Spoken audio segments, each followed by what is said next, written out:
Welcome back to the online universe of Philosophics. If you are watching this in video form, there may well be an audio podcast available. If you are listening to this as a podcast, there may be a video version as well. Most likely, there is a transcript on the Philosophics blog at http://philosophicsblog.wordpress.com. If you like this video, please click like, and share it with others who may also have an interest. If you like the content more generally, subscribe. It helps a lot. And if you wish to be notified when new content is posted, click the bell icon. If you are able to support this universe as a Patreon patron, it would be appreciated. You can find relevant links in the description. Enough of the preamble, let's get started.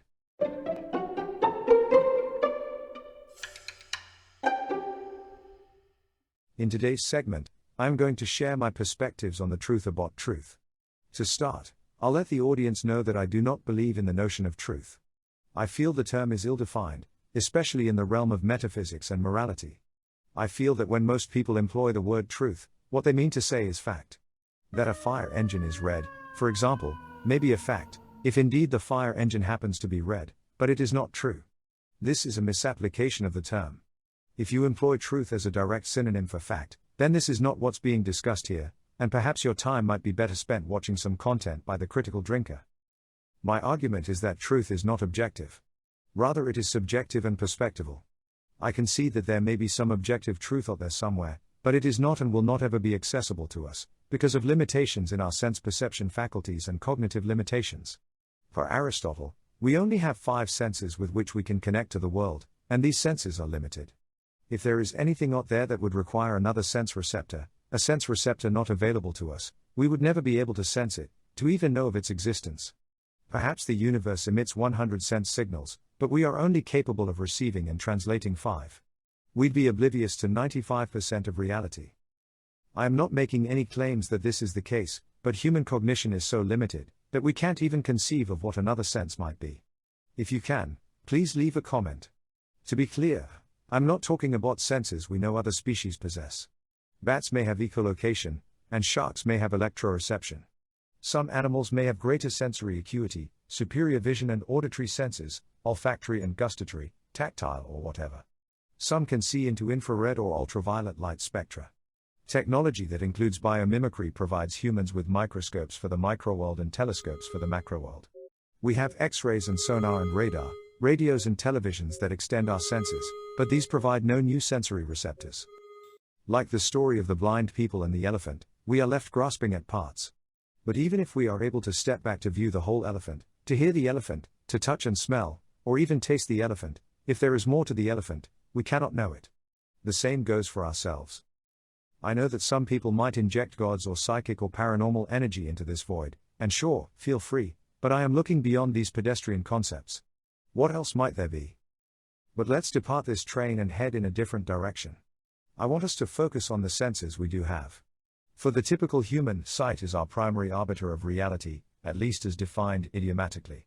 We tend to believe what we see, and what we see, we assume as real, even if we are later mistaken. I guess that wasn't a unicorn or a pink elephant. I must have been hallucinating or dreaming. I could have sworn that was Auntie M. There are several competing theories around truth, but I'll focus on the correspondence theory, which is simply put, the notion that, proxying reality for truth, human perception corresponds with the real world. And a pragmatist might argue that's close enough for the government. Keep in mind that historically humans have contorted themselves into making calculations. Remember how long people had been tying themselves into knots to show planetary motion in a geocentric system, creating epicycles and retrograde motion to map understanding to a perceived reality. One might even argue that we've progressed. It wasn't true or accurate then, but now it is. And perhaps it is. Let's look at some illustrations.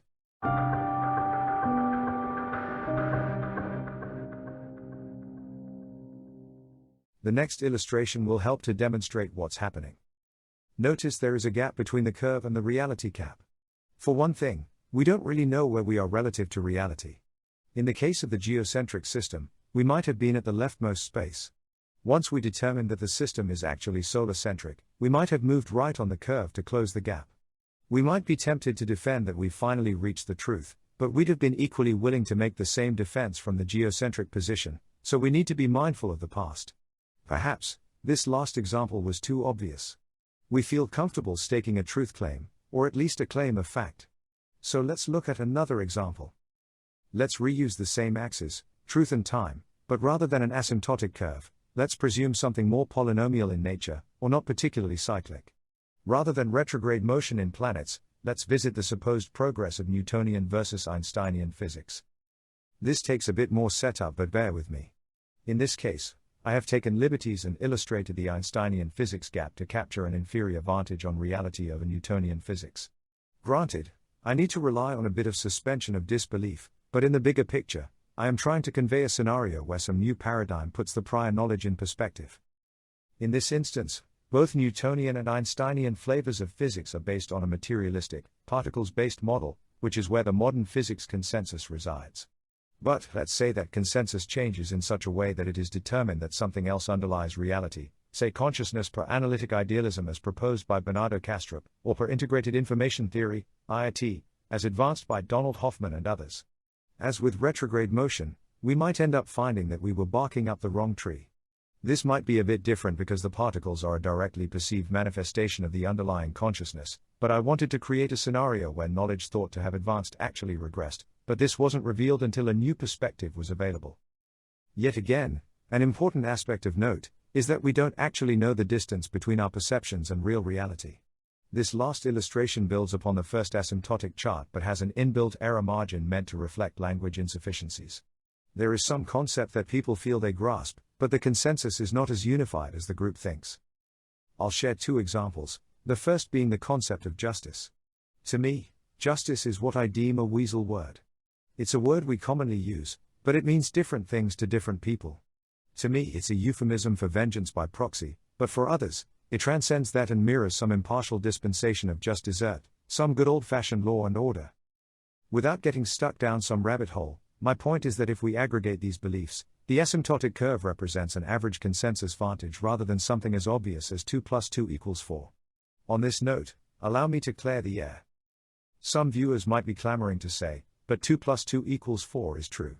But this is tautologically true, which is to say that it's true by definition.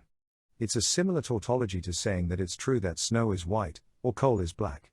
We've already defined snow, white, coal, and black, so these may be facts, but they are true by definition. Revisiting the chart, notice that there are two curves in the space. In this case, I illustrate competing truth claims from the perspective of an omniscient narrator. The case is whether the Earth is an oblate spheroid or is flat. I am going to go out on a limb and assert the Earth is spherical, as represented by the top blue curve, and we have some margin of error as to what that might mean. The bottom red curve depicts the perceived truth of the flat earthers, who also have some room for semantic error. Given that I am presuming that I am in the right adopting the majority position, please be right, the blue curve is closer to reality than the red curve. Of course, in the event that the Earth is really flat, then it proves my point that we don't know where we are relative to truth, so we assume that the state of knowledge at any given time is what's real. Again, forgive my fanciful examples. Please don't tell me that this spheroid versus planar Earth is tautological too, because you'd be correct, but I am already aware. They are just nonsensical illustrations. Nonetheless, I hope they've served to express a point. I could have well created curves that depicted two cohorts' beliefs on the efficacy of tarot or astrology in predicting the future. I am sure that it might render somewhat like the last chart, but I'd also presume that both curves would have very low truth values as seen from an objective observer. Secretly, I hope tarot wins the truth battle. Before I end our time together, I'd like to convey that for an analytic idealist, these charts might be more acceptable at face value. For a realist, naive or otherwise, they may argue that this curve is not asymptotic, and may in fact reach some tangency. I don't happen to believe this is the case, or I wouldn't have spent my time assembling and presenting this. Time will tell. Or will it?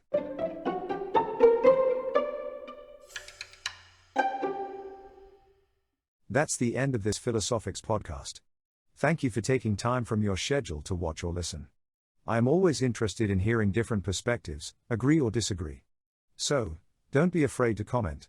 If you are not already on the blog, you can leave comments here or there at http://philosophicsblog.wordpress.com.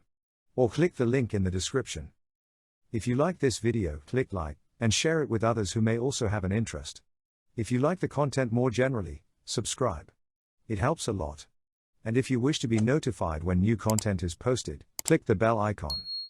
If you are able to support this universe as a Patreon patron, it would be appreciated. Come back soon for more content. Cheers.